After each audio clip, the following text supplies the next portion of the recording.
Salut tout le monde et bienvenue dans Let's Talk Venture, le podcast des voyageurs, backpackers et aventuriers aux folles histoires. Je suis Tony et aujourd'hui je vous présente un nouvel épisode de Short Stories for Big Adventure, la version courte du podcast Let's Talk Venture avec un extrait de mon interview avec Alex, qui a décidé depuis quelques mois de vivre la van life, c'est-à-dire la vie de nomade avec une caravane pour voyager de façon alternative. Comment ça se passe? Pour l'instant, ça se passe bien, c'est même plutôt agréable.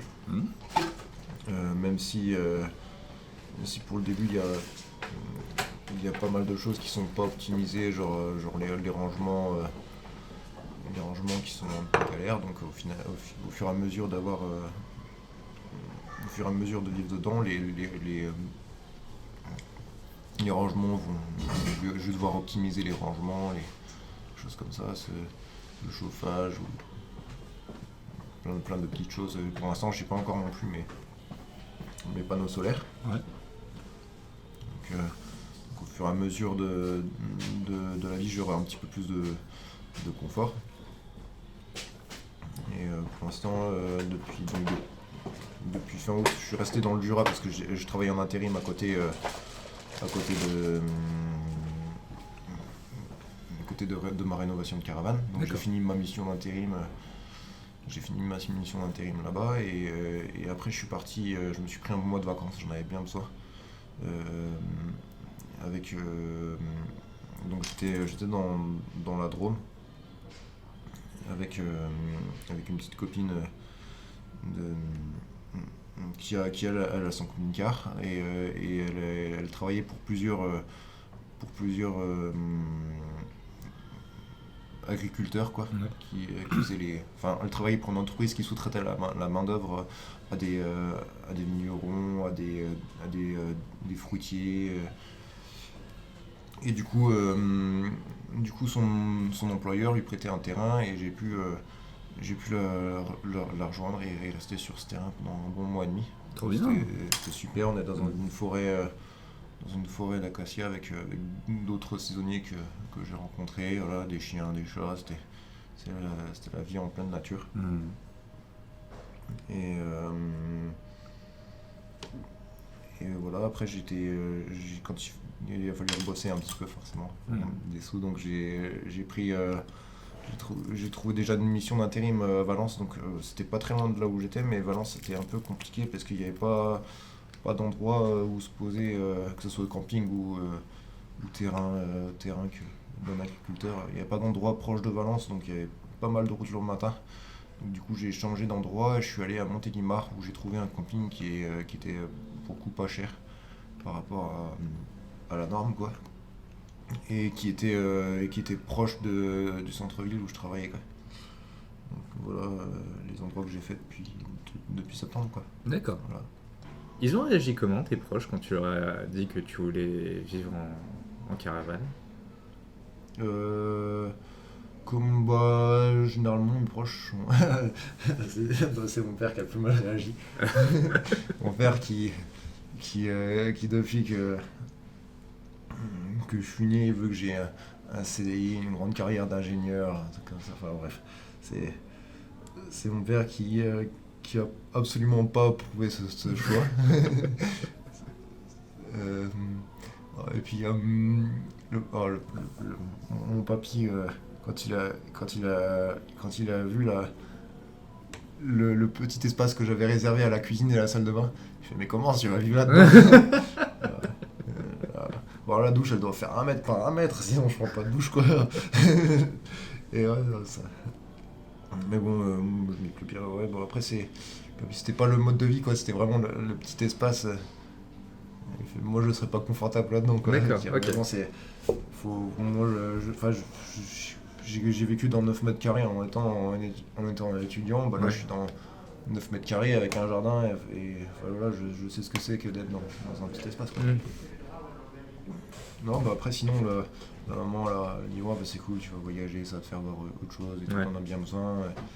Et des amis, bon, j'ai des amis qui sont assez ouverts d'esprit et il y en a qui avaient déjà fait ça auparavant. Il y en a qui sont plus sédentaires mais qui comprennent bien le truc. Et puis, D'accord. bon, après faut pas voir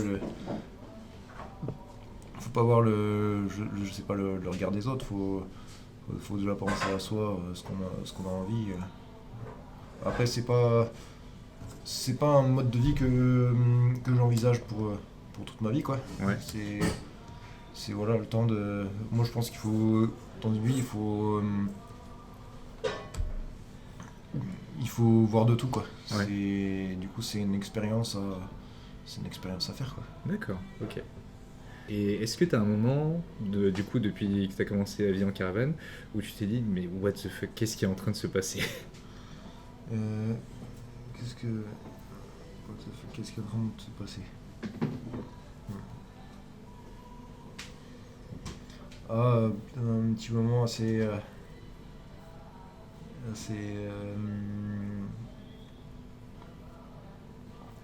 ouais, bah, alors c'était fin octobre, début novembre, Ouais. dans la Drôme, et il y a eu neigé super tôt. Il y a eu neigé très très tôt, et nous on était nos camping-cars caravanes étaient en pleine forêt. Et avec le poids de la neige, il y avait plein d'arbres qui cassaient, et puis du coup on avait vraiment la peur de se prendre un arbre sur la tronche, quoi, tout simplement. Ouais. Et du coup, en plus, comme j'avais un entretien d'embauche ce jour-là, je suis rentré au campement à 18-19 heures avec une tente d'arbres qui menaçait de se casser sur la caravane, quoi. C'était des acacias, donc c'est un arbre assez souple. Ouais. Mais il y a plein d'épines, donc si tu te prends ça sur ta caravane, tu peux potentiellement avoir une tôle percée, et plus l'impact. Enfin, moi, je veux dire, j'ai refait ma peinture à neuf et tout. J'avais pas envie de la moindre rayure. J'avais pas envie d'avoir la moindre rayure sur mon truc. Du coup, j'ai, avec l'aide des gens qui étaient là, j'ai dû déplacer la caravane. Je sais pas, ça devait être 8 heures, il faisait déjà nuit. Et bien sûr, j'avais pas les pneus neige. Oh merde. Et la voiture a tiré sans problème la caravane sur une dizaine de mètres dans la neige, sans pneus neige, dans la neige, la boue et tout. C'était... Ah d'accord, ok, merci petite voiture. Donc, voilà. Ah, du coup, ça a bien marché au final. Ouais, au final, ça a marché. Ah. Et bon, le lendemain, l'emplacement où j'avais mis la caravane, il n'y avait pas d'arbres cassés. Ouais. Et n'empêche que toute la nuit, on entendait les arbres cassés. Et puis, même dans la Drôme, il y a eu des morts ce jour-là qu'on a entendu à la radio, hein, qui se sont pris un arbre sur. Ouais, c'était la tempête de neige, quoi. Il y a des gens qui sont sortis de leur voiture pour déplacer l'arbre qui était au milieu de la route où j'allais au travail. Et pendant qu'ils déplaçaient, pas de chance, il y en a un qui leur est tombé dessus. Oh la vache. Et même, toutes les routes il y avait des arbres cassés sur toutes les routes. Bon, voilà, c'est comme ça. Hein, c'est une tempête de neige dans un coin qui n'est pas habitué à avoir autant de neige. Ouais, surtout si tôt dans l'année, quoi. Bon. D'accord. Un grand merci à Alex d'avoir accepté de me laisser enregistrer cet épisode. Merci également à Laterostel et à son staff de me laisser enregistrer le podcast chez eux, et surtout, merci à vous d'avoir écouté cet épisode jusqu'au bout. Je vous invite chaudement à aller écouter l'épisode complet avec Alex, ainsi que les épisodes précédents de Let's Talk Venture, et vous pouvez retrouver d'autres épisodes de Let's Talk Venture sur YouTube, Apple Podcast, Deezer, Spotify, PodCloud, les archives d'internet et vos applis de podcast dédiés. Vous pouvez m'aider à faire grandir ce podcast en y mettant une note et un commentaire sur iTunes ou YouTube, mais surtout en partageant le podcast et en parlant autour de vous. Je compte sur vous. On se retrouve très vite pour de nouvelles aventures.